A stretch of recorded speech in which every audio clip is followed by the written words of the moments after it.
हो रहा है भाई रिकॉर्ड हो रहा है रिकॉर्ड। चलो हो रहा है, चलो ज्ञान बांटते हैं।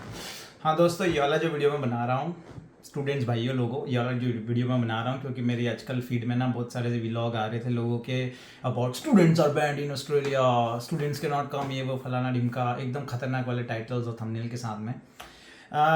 तो मैंने उसमें थोड़ा सा चेक किया और पता ये लगा है कि हाँ ऑफ कोर्स कुछ 5 स्टेट्स है जो अपने इंडिया के, उनको यहाँ पे कुछ 4 या 5 यूनिवर्सिटीज़ ने वहाँ की जो एप्लीकेशंस आती है उनको बोले कि डिनाई करेंगे, हम बैन कर दिया है। बट वो भी ऐसा उन्होंने क्लियरली एक्सेप्ट नहीं किया है। कुछ यूनिवर्सिटी तो बोल रही है ऐसा कुछ नहीं है। तो भाइयों ठीक है, समझ में आता है। ऑफ कोर्स उनके साथ काफ़ी गलत हो रहा था, कई सारी फ्रॉडुलेंट एप्लीकेशन जारी थी जिस पर्पस के लिए ये सारा स्टूडेंट और स्टडी वीज़ा बनाया गया, उसके पर्पस से लोग उसको यूज़ नहीं कर रहे थे, दूसरे पर्पस से यूज़ कर रहे थे, तो उन्होंने बैन इन प्लेस किया है। जिस तरह से मैं इसको समझाऊँ, मैं सबसे पहले उसके बताऊँगा कि इतना सीरियस भी नहीं है, क्योंकि पहली चीज़ तो ये है कि सिर्फ 5 यूनिवर्सिटीज़ है जिसमें से सिर्फ आई थिंक एक दो ने तो मना भी किया है कि we not actually doing it. So 5 university है और ये 5 यूनिवर्सिटी भी आई डोंट थिंक स्टूडेंट के लिए एकदम सुपर फेवरेबल और वैसी वाली है। ठीक है, अगर कोई जनरली स्टडी करने आना चाह रहा है तो it's not that big of a deal. एक नहीं तो दूसरी यूनिवर्सिटी आपका एडमिशन लेगी। और आई थिंक ये जो इम्पैक्ट भी हो रहा है ये उन्हीं लोगों के हो रहा है जिन्होंने एक्चुअली इनजेन्युइन एप्लीकेशन डालने की इरादे किया होगा। जो जेन्युइन डाल रहा है, जिसको कोई सपोर्ट कर देगा, जिसको कोई स्पॉन्सर कर देगा एजेंट, उसकी एप्लीकेशन को वो फिर भी कंसिडर करेंगे। They not gonna completely reject it अगर आप प्रॉपर जेन्युइन हो तो। अब बात आती है, इस टॉपिक को थोड़ा सा डिस्कस करते हैं अपन, क्योंकि ये बहुत होता है, ये काफ़ी टाइम से चला आ रहा है कि यार स्टूडेंट्स पढ़ने के लिए आते हैं लेकिन उनका पर्पस पढ़ने का नहीं रहता, उनका पर्पस रहता सिर्फ पैसा कमाने का। अभी ये लोग क्या करते हैं कि शॉर्ट टर्म सोचते हैं। ये शॉर्ट टर्म तुम सोचोगे कि यार मेरे को तो बस है ना ऑस्ट्रेलिया आना है, यहाँ पे शुरू में वो किसी यूनिवर्सिटी में एडमिशन लेते हैं, फेक डॉक्यूमेंट्स वगैरह दिखा के यहाँ पे आ जाएंगे, एडमिशन ले लेंगे, फिर यूनिवर्सिटी वगैरह नहीं जाना, सिर्फ काम ही काम करना, पैसा कमाना, वैसा सारा सीन करने की कोशिश करते हैं। यार उसका इतना पॉजिटिव आउटकम नहीं आता है, क्योंकि क्या होता है यहाँ पे यूनिवर्सिटीज़ की फीस बहुत ज़्यादा होती है। ठीक है, आपने किसी बैचलर कोर्स में लिया फीस, बैचलर कोर्स में आपने मान लो किसी बैचलर कोर्स में एडमिशन लिया, उसके बाद में आपने उसकी पैसे वगैरह पे करना आपको। अब इतना काम कर करके जो आप थोड़ा पैसा जो सेव करोगे वो टोटल आपका यूनिवर्सिटी की फीस में चले जाएगा। ठीक है, हो सकता है कुछ कोर्स, और कई लोग क्या करते हैं चीपर कोर्स ले लेते हैं जिनमें उनको बाद में पीआर मिल जाए, उसकी भी कोई गारंटी नहीं होती कि बाद में जाके पीआर मिलेगा। लेकिन आते हैं यूनिवर्सिटीज किसी कोर्स में लेके आते हैं, फिर उसको चेंज करके चीपर कोर्स में चले जाते हैं ताकि उससे पीआर मिल जाए, ताकि उस यूनिवर्सिटी में ज़्यादा जाना ना पड़े, ताकि वो ज़्यादा से ज़्यादा काम कर लें। कुछ लोगों के लिए ये एक्चुअली काम कर भी गया है कि उनको पीआर मिल गया इवेंचुअली। बट प्रॉब्लम ये आई कि at the end of the day उनके पास कोई स्किल नहीं थी पीआर मिलने के बाद में भी। तो पीआर मिल गया but they keep continue doing वही कैजुअल या स्मॉल वाली जॉब्स जो वो स्टडी के दौरान करते थे, बिकॉज उन्होंने कोई अच्छी स्किल डेवलप नहीं कर रही। तो यहाँ पे सेटल होने के बाद में भी उनके पास जॉब्स जो रहती है थोड़ी सी मतलब जो कैजुअल और जो लेबर टाइप की, उस टाइप की जो जॉब होती है जो एज ए स्टूडेंट तुम करते हो, वही जॉब वो सेटल होने के बाद भी करते हैं। तो ये भी एक चीज़ तुम्हारी प्रोफाइल पे अच्छी नहीं लगती मेरे हिसाब से। अगर आपसे कोई इंडिया से जैसे कोई जानना चाहेगा कि यार आपने क्या किया ऑस्ट्रेलिया में इतने सालों के बाद में, तो तुम बोले हाँ मैंने 4 साल में आया हूँ, मैं पीआर हो गया हूँ, बट अभी मैं जॉब जो करता हूँ वो थोड़ी कैजुअल वाली है, इस टाइप की करता हूँ, तो इट डजंट लुक गुड। ठीक है, ये मेरा पर्सपेक्टिव है। देखो लोगों का अगर काम कर रहा है तो इट्स फाइन, पैसा तो लोग फिर भी थोड़ा बहुत बना ही लेते, काम तो फिर भी चल ही जाता है। लेकिन अगर आप मेरे हिसाब से अगर आप जेन्युइनली यहाँ पे स्टडी करने आओगे, अच्छा कोर्स पिक करोगे, ठीक है, अच्छी से स्टडी करोगे, अच्छे मार्क्स लेके आओगे, तो आपके 2 फायदे हैं। At the end of the study अगर आपका कोर्स, मान लो आपका कोर्स फिनिश हो गया, आपका किसी वजह से पीआर नहीं भी मिला, तो you are still getting a really good skill. तुम बहुत अच्छी यूनिवर्सिटी से बहुत अच्छी चीज़ को सीखे हो। और दूसरी चीज़ ये भी है कि मैंने तो आज तक किसी को नहीं देखा जिसने भी मेहनत करी, अच्छी पढ़ाई करी, स्टडी करी, उसका 100% पीआर मिला ही है। क्योंकि अगर कोई स्टडीज़ में इतना अच्छा फोकस कर सकता है तो पीआर की एप्लीकेशन डालना और उसकी एलिजिबिलिटी को पूरा करना कोई बड़ी डील नहीं है यार। ऑस्ट्रेलिया ऐसी कंट्री है यहाँ पे इनको हमेशा इमिग्रेशन की जरूरत रहेगी, तो बहुत कम पॉपुलेशन है, इनको चाहिए स्किल्ड वाले लोग। तुम अच्छी स्किल वाली पढ़ाई करो, इवेंचुअली तुमको पीआर मिलेगा। तुम 3 साल की जब तक तुम्हारी स्टडी खत्म करोगे, तुम किसी न किसी टेम्परेरी वीज़ा के लिए एप्लीकेबल हो जाओगे। टेम्परेरी करो, वर्क करो, ठीक है, इंग्लिश एग्जाम दो, सब कुछ करके तुमको पीआर मिल ही जाएगा अल्टीमेटली। ठीक है, लेकिन इस रास्ते से अगर तुम लोगे तो तुम्हारे पास एक अच्छी एजुकेशन होगी, तुमको फाइनली पीआर मिलेगा, उसके बाद में तुम्हारे पास अच्छी जॉब होगी, तो तुम्हारी फैमिली और आगे का जो सेटलमेंट होगा वो बहुत आसान हो जाएगा। वहीं अगर तुम दूसरे रास्ते जाते हो कि तुम जैसे तैसे आ गए ऑस्ट्रेलिया में शुरू में, ठीक है, देन हम चाह रहे हैं कि हम चीप से चीप यूनिवर्सिटी में जाएं और उस चीप से चीप यूनिवर्सिटी में जाके हम ज़्यादा से ज़्यादा काम करें और उसकी फीस वगैरह पे करने की कोशिश करें, यहीं से सारी प्रॉब्लमें चालू होती है। खैर, तो वो करने के चक्कर में क्या होता है कि स्टडी वगैरह कुछ आपकी होती नहीं एंड में। पीआर वगैरह के भी अगर आप लकी हो शायद चलो वो स्ट्रीम फिर भी और आपको मिल जाए, क्योंकि उसमें भी फिर दिक्कत तो आनी ही है आपको। ठीक है, अगर आपने अच्छी से उस कोर्स को मीट नहीं किया, बाद में आपको प्रॉपर उससे शायद क्रेडिट्स ना मिले, यूनिवर्सिटी की डिग्री अप्लाई आपकी एप्लीकेबल ना हो, मान लो कि यूनिवर्सिटी बंद हो जाए आने वाले टाइम में तो आपको पीआर ना मिले। तो सारे काफ़ी रिस्क बेस्ड अप्रोच चलती है वो, और इतना मेहनत आप काम करते हो, सारा कुछ करते हो, और अल्टीमेटली आपके हाथ में ना डिग्री आती है, अच्छी यूनिवर्सिटी वाली डिग्री आती है, और ना ही आपके हाथ में कोई सेविंग आती है, क्योंकि आपने इतना काम सिर्फ पैसे कमाने यूनिवर्सिटी फीस पे करने उसके चक्कर में लगा दिया। उसी तरह एक चीज़ और भी होती है कि लाइक कई बार क्या होता है कि स्टूडेंट्स यहाँ पे पढ़ाई के लिए आते हैं, किसी यूनिवर्सिटी में एडमिशन लेते हैं, और वो यूनिवर्सिटी की फ़ीस पे करने के लिए दबा के काम करते हैं, ठीक है।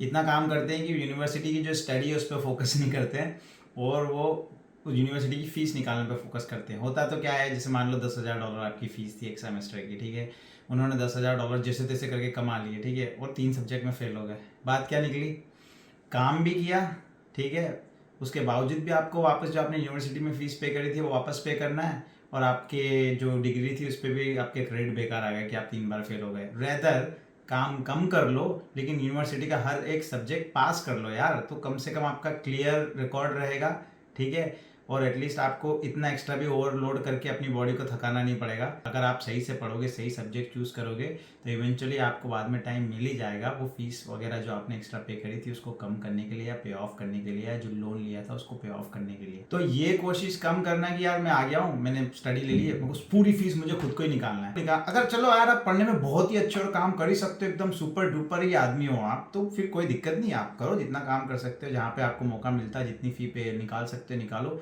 बट ऐसा मत करना है कि आप यूनिवर्सिटी की फीस निकालने के लिए अब इतना काम कर रहे हो और उधर सब्जेक्ट भी फेल होते जा रहे हो। और इसीलिए मैं बोलूँगा कि ये जो प्रॉब्लम भी जिनको होना होगी इन सारे बैन से, इन सारी चीज़ों से, वो उन्हीं को होगी कि जो इसका स्टडी इन ऑस्ट्रेलिया वाले का थोड़ा सा मिस यूटिलाइज करना चाहते थे, ठीक है। ये इन्होंने एक पर्पस से बनाई है स्टडी इन ऑस्ट्रेलिया, ठीक है, मतलब तुम्हारा जो मेन पर्पस है, आप एज ए स्टूडेंट वीज़ा पे जा रहे हो, आप पढ़ने के लिए आ रहे हो, ठीक है, आपको यहाँ पर पढ़ाई करना उसके लिए आ रहे हो।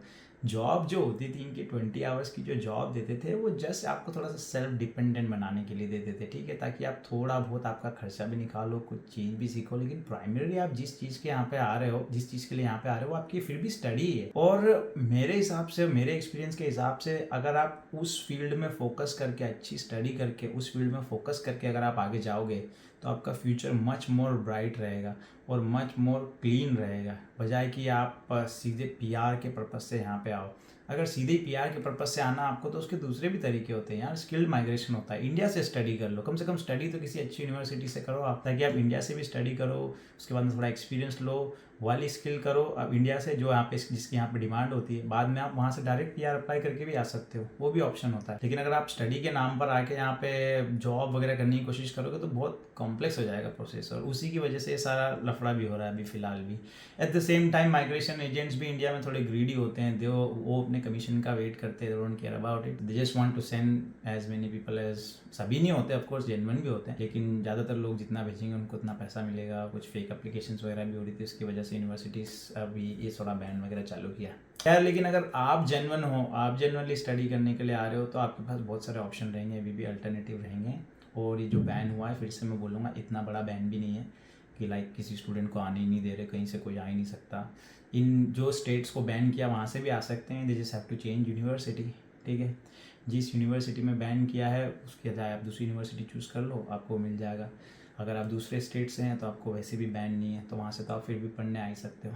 तो ये मेरा ओवरऑल इस चीज़ को लेकर, टॉपिक को लेकर थोड़ा ओपिनियन था कि अच्छी से पढ़ाई करने के, अगर स्टडी के लिए आ रहे हो तो इस पाथ पे फोकस करो आप कि यार अच्छी यूनिवर्सिटी चूज़ करो, अच्छा कोर्स चूज़ करो। मेरा खुद का एग्जांपल मैं दूँ, मैं आया था यहाँ पर, मैंने भी यूनिवर्सिटी चेंज करी थी, पर मैंने बेटर के लिए चेंज करी थी रेदर देन वर्स के लिए, ठीक है। जब मैं इंडिया से यहाँ पे स्टडी करने आया था, तो मैं शुरू में यूनिवर्सिटी में आया था जो कि थोड़ी छोटी यूनिवर्सिटी थी, CQ यूनिवर्सिटी, ठीक है। जब मैं वहाँ पे से यहाँ आया, मैंने बोला यार मैं इतना पैसा लगा के यहाँ पे आया हूँ यूनिवर्सिटी में, वो यूनिवर्सिटी तो एक बिल्डिंग में इन्होंने बना के रखी है, मेरे को मज़ा नहीं आया बिल्कुल। मैंने बोला यार इससे अच्छी बढ़िया यूनिवर्सिटी तो अपनी इंडिया में होती है, अगर मैं पढ़ने के लिए आया हूँ। मैंने 2 सेमेस्टर उस यूनि में करे, उसके बाद मैंने उस यूनिवर्सिटी को चेंज किया। इवन दो मैंने 8 क्रेडिट्स पढ़ रखे थे, मेरे को 6 ही क्रेडिट मिले नेक्स्ट यूनिवर्सिटी में जाने में। मैं 2 सब्जेक्ट, मतलब उसका मुझे क्रेडिट नहीं मिला, मुझे वापस करने रखे, फिर भी मैंने यूनिवर्सिटी चेंज करी और मैं CQ की बजाय स्विनबर्न में गया, क्योंकि मेरे को बेटर स्टडी करनी थी, बेटर एजुकेशन लेनी थी। स्विनबर्न में जाने के बाद मैंने वहाँ से मेरी बैचलर डिग्री करी, जिससे मेरे को यूनिवर्सिटी का एक्सपीरियंस भी बहुत मज़ा आया। मुझे लगा भी कि मैं यहाँ आ रहा हूँ, बाहर आके पढ़ रहा हूँ, किसी अच्छी यूनिवर्सिटी में पढ़ रहा हूँ, ठीक है। जहाँ हो सकता था मैंने जॉब भी करी, 20 आवर्स शुरू में करते थे, जहाँ ऑफ टाइम होता था वहाँ पे ज़्यादा आवर्स भी करते थे, ठीक है। लेकिन स्टडी फिर भी करी, क्योंकि मेन स्टडी करने आया था मैं 12th के बाद में, तो एटलीस्ट मैं अभी कह सकता हूँ कि हाँ मैंने प्रॉपर यहाँ से bachelor of computing in network design या आईटी में मैंने कर रखी है, ठीक है। तो आपने एक प्रॉपर एजुकेशन मिली। अल्टीमेटली उस कोर्स के बाद में भी फिर मुझे पीआर के ऑप्शंस आए, मैंने पीआर वगैरह अप्लाई किया और वो मिल गया। ऑफ कोर्स मैं भी शुरू में स्टडी का जो लोन वगैरह लेके आया था इंडिया से, ठीक है। लेकिन मेरा आते वक्त फोकस उस लोन पे ऑफ करने का नहीं था, मेरा आते वक्त फोकस था पहले मेरी स्टडी फिनिश करने का। एट द सेम टाइम जितना मैं थोड़ा बहुत अगर लोन पे ऑफ कर सकूँ तो अच्छी बात है। और अल्टीमेटली यही हुआ, थोड़ा बहुत मैंने लोन पे ऑफ किया, अपना खर्चा निकाला स्टडी के दौरान। स्टडी के बाद में फिर फुल टाइम जॉब भी मिली, पीआर की अपॉर्चुनिटीज़ मिली, दूसरी वीज़ा की अपॉर्चुनिटीज़ मिली, वो सब अप्लाई किया, ज़्यादा पैसा बनाया और बच्चा हुआ लोन पे ऑफ किया। तो उस पाथ में भी मतलब आपका ये थोड़ा पॉजिटिव पाथ होता है कि आपका पॉजिटिव रिजल्ट निकलता है इस बात में। अल्टीमेटली आपके ऊपर है, आपको किस तरह का इंडिविजुअल की कंडीशन पे डिपेंड होता है कि किस तरह का उनको ऑप्शन लेना है। लेकिन मेरे हिसाब से तो अगर स्टडी के लिए आ रहे हो तो बेटर कोर्स लो, अच्छी स्टडी करो, अच्छा आउटकम उसका डेफिनेटली निकलेगा। ऐसी स्किल लो जिसका यहाँ पे ज़रूरत भी है, जिसमें आपका इंटरेस्ट भी है, उस तरह का कोर्स चूज़ करो, ठीक है। तो जाने से पहले एक और चीज़ बोलूँगा, अगर इस वीडियो में मेरा ऐसा कोई इंटेंशन नहीं था किसी को कुछ भी डीमोटिवेट या वैसा कुछ करने का, बस मैं थोड़ा सा अपना एक्सपीरियंस शेयर कर रहा था और आपको पॉजिटिव ही चीज़ बताने की कोशिश कर रहा था। और ये सिर्फ मेरी राय है, जो जनरल मेरा एक्सपीरियंस रहा उससे रिलेटेड। अल्टीमेटली आपकी लाइफ का डिसीजन आपको खुद ही लेना है, ठीक है। होपफुली ये कंटेंट आपको पसंद आया होगा। अगर पसंद आया तो मेरे चैनल को सब्सक्राइब कर लो। अगर कोई स्पेसिफिक क्वेश्चन है तो प्लीज़ मुझसे पूछो और मैं उनका आंसर करने की कोशिश करूँगा। अभी के लिए मैं बोलता हूँ बाय, मिलते हैं नेक्स्ट टाइम।